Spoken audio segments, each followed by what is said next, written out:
Hi everyone, my name is Cornel Doornebosch. I'm a digital designer and a digital artist from Amsterdam.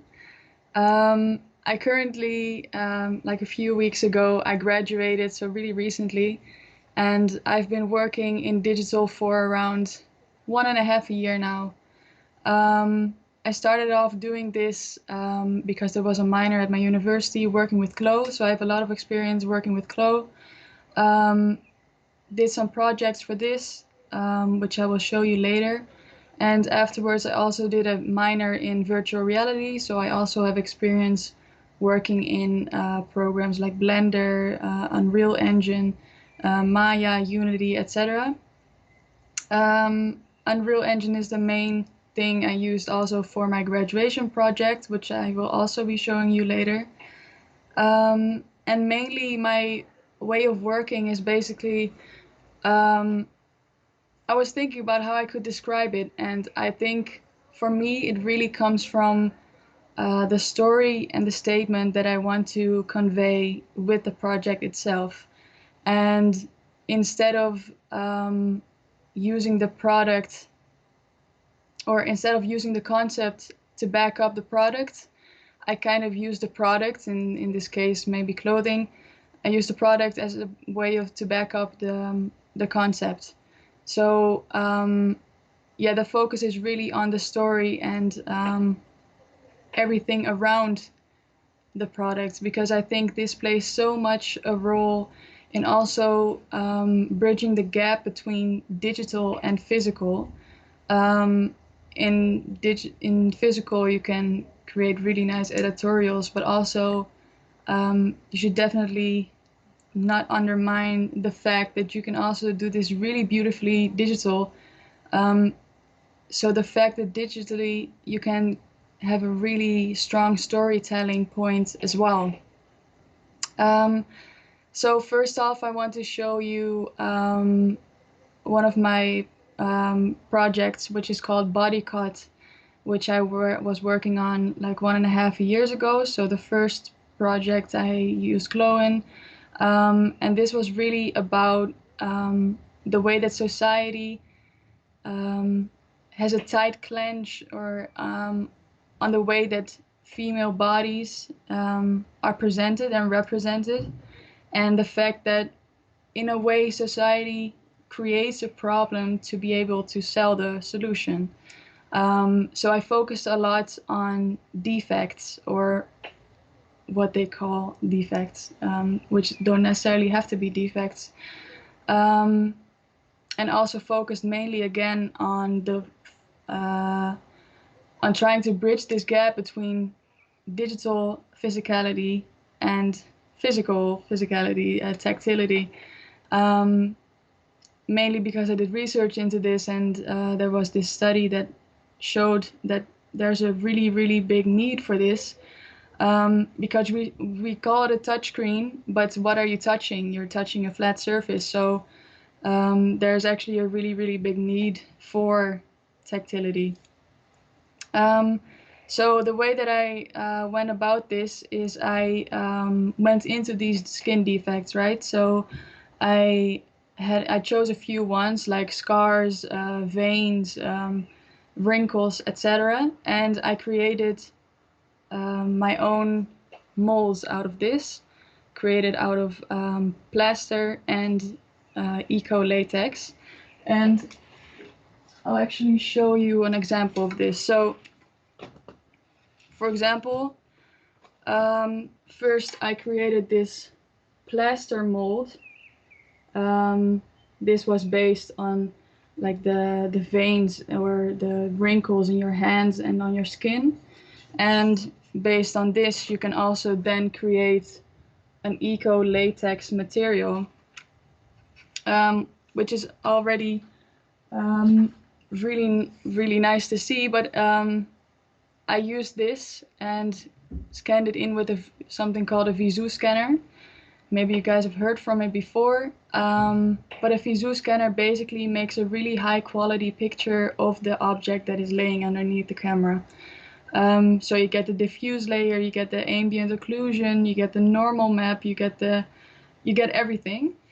And but all these layers, you can use them and import them into your digital program.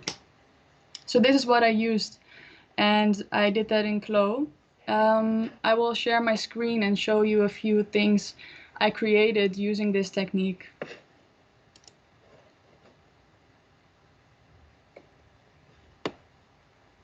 Let me see.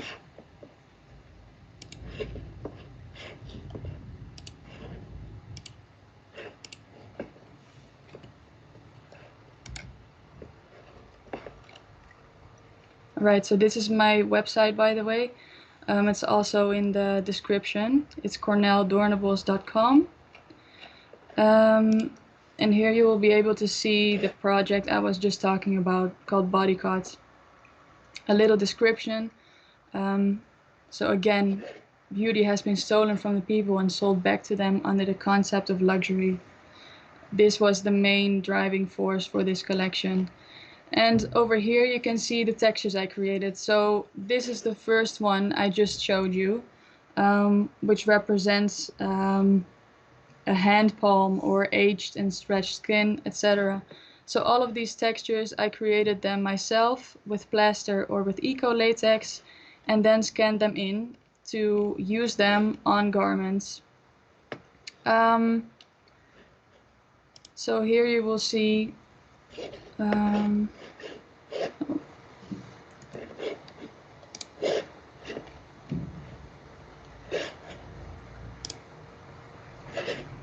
here you will see some examples of them being used in a garment.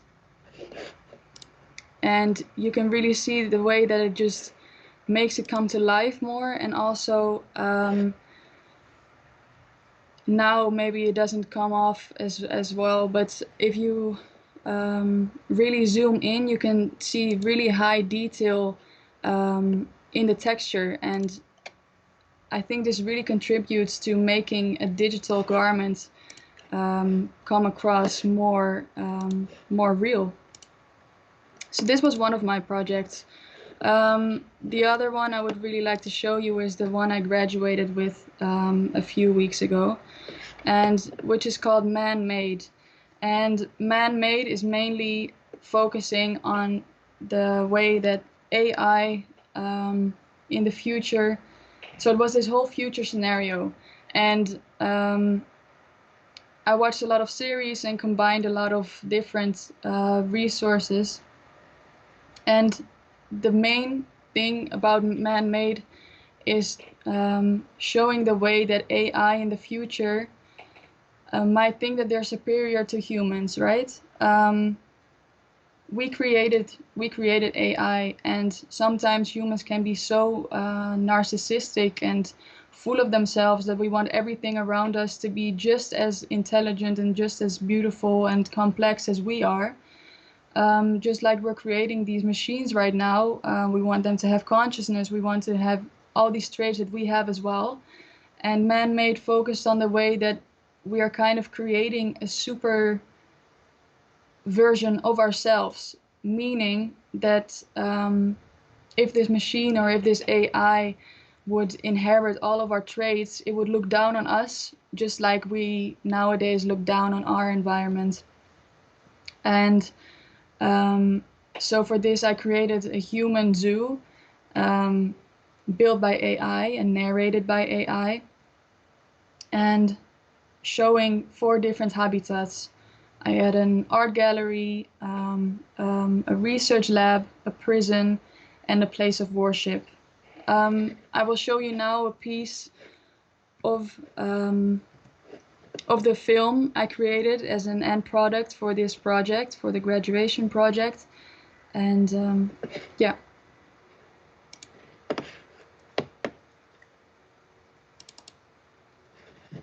As a result of idolization, opportunities, and tears of life, similar to how human species have undermined their own environment, we are predestined to live.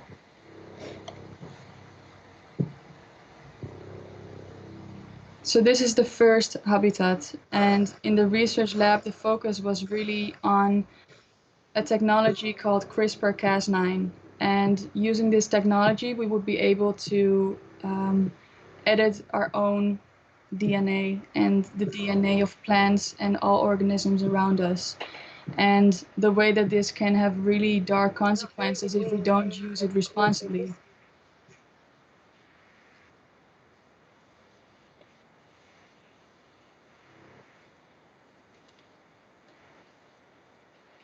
Usually there's also sound and music in the video, but you can't hear that now.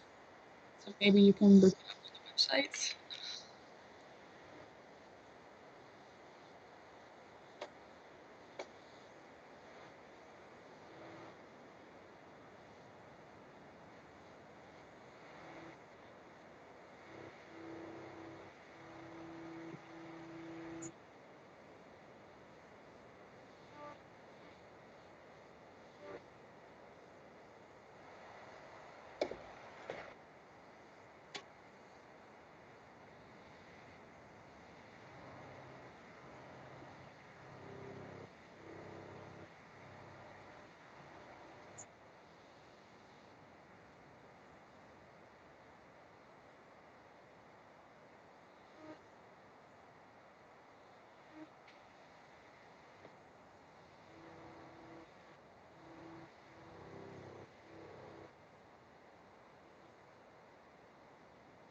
So the next habitat, let me see, would be the art gallery.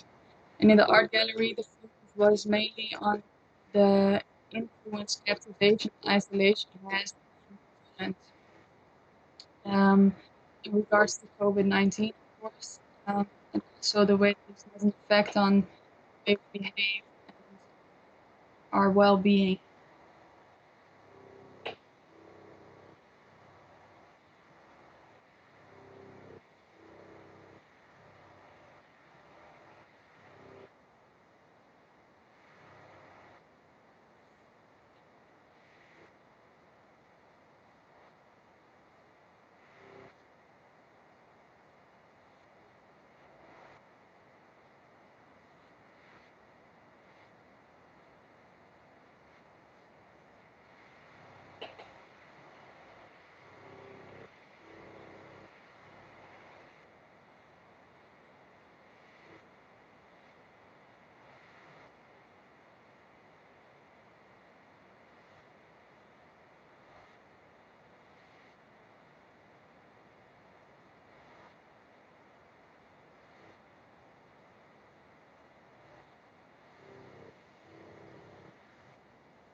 Also, consumerism and fast food culture are depicted in this.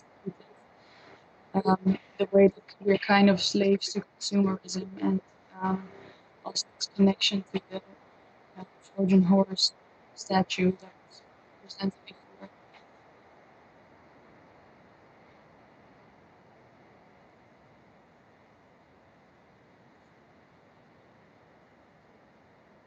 Okay.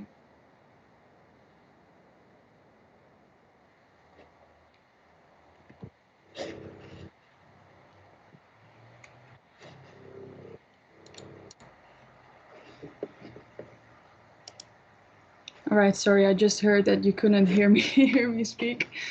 But this is the third habitat, which is the prison. And in the prison, the main focus was on human emotions and the way that we will always find a way to express ourselves and feel the need to express ourselves.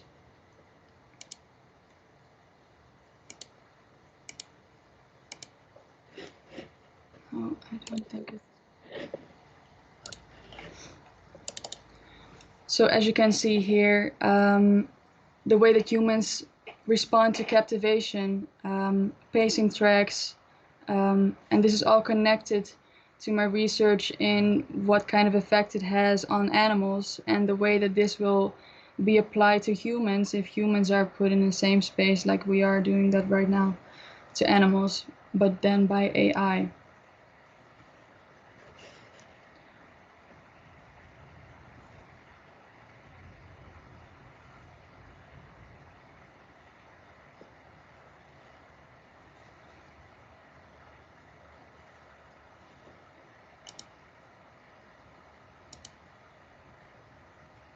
And the last habitat is the place of worship.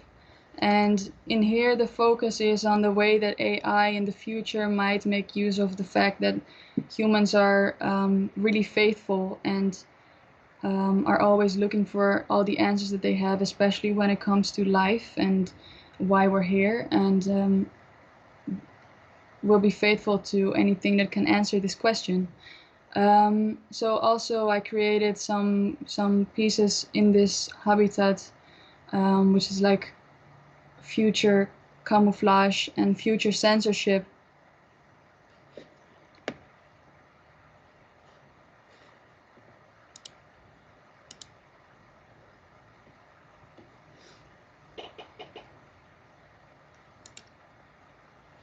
Yeah. All right.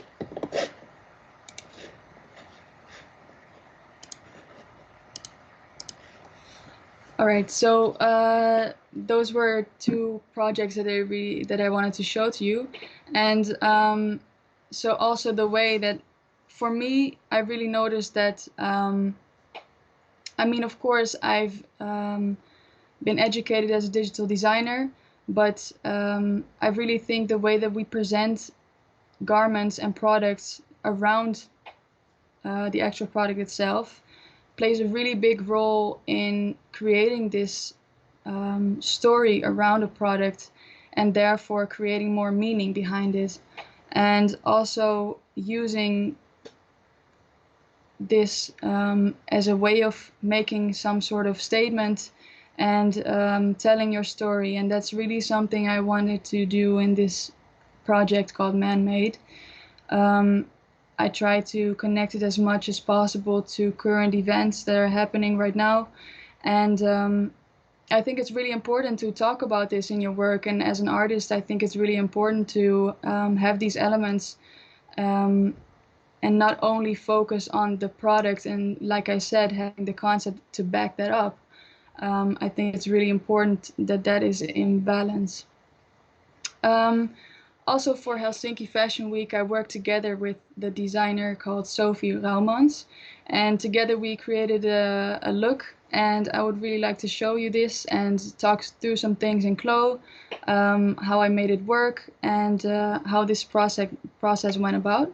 So let me just share my screen quickly. All right, so here we are. This is the look, and of course the colors look different now. This is because one of the things I made use of in Clo is, of course, layers. This outfit was really layered. It has the trousers as the layer 0. Then I have a knitted sweater, layer 1. Then I have a blouse, which is layer 2. Then a vest, which is layer 3. And the coat, which would be layer 4.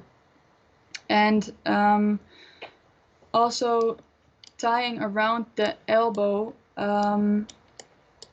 which sometimes can be really difficult in Clo, waistbands, elbows, etc. For me, it really helped to have this as an extra high layer, because it creates more distance between the layer underneath it.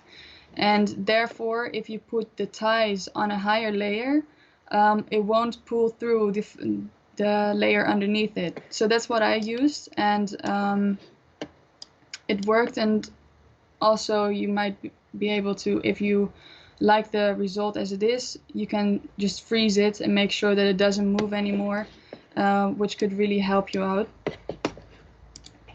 Oh, I think. Also for this look, I used the textures I created myself. For the vest, I will show you later, but I think my laptop is kind of lagging. And this process between me and Sophie was really, really insightful, actually. I've always believed in the way that digital working can be really beneficial, especially when it comes to prototyping, but also during our time of working together, I really noticed that it is so easy to just communicate through renders, basically, and to show each other quick ideas and to make quick adjustments, which has really shown me that digital creation and digital co-creation, especially from a distance, is really, really helpful. And I think this can be a really helpful tool in the industry. I don't think that digital should be an alternative to physical per se, but I think it can really help in the process of making the physical clothing. All right, so here you see the outfit in the actual textures.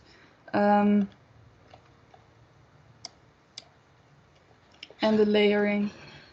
Also, I talked about this in the other live stream with Sophie, the fact that digital clothing can be quite hard to make it look more rugged and more worn out, because everything looks quite clean and straight and chic and sharp, which most of the time, or a lot of the times, you want it to look really, really perfect. But if you want to create a look that is a little bit more just worn out, then it can be quite challenging. But what I used for example, the loose hanging threads, etc., I just drew pattern pieces and then sewn them or attached them to the garment itself. Also, the glasses I made myself in Maya, and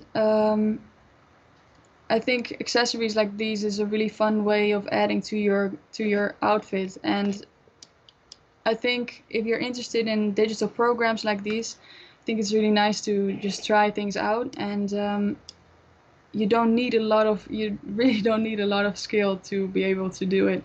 It's just really fun to play around with it, and to add extra things that make the whole outcome look even better. Maybe I can show you. Okay.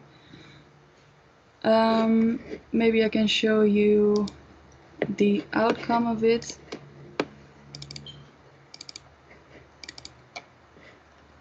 So these were the final renders, and here you can see the glasses with the proper texture and the vest.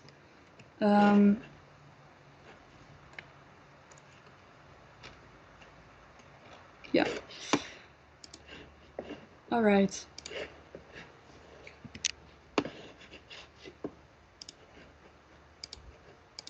Okay, I just heard that I only have 5 minutes left, and I was wondering if you guys have any questions for me. If you do, please ask. Wait, I'll actually check it right now.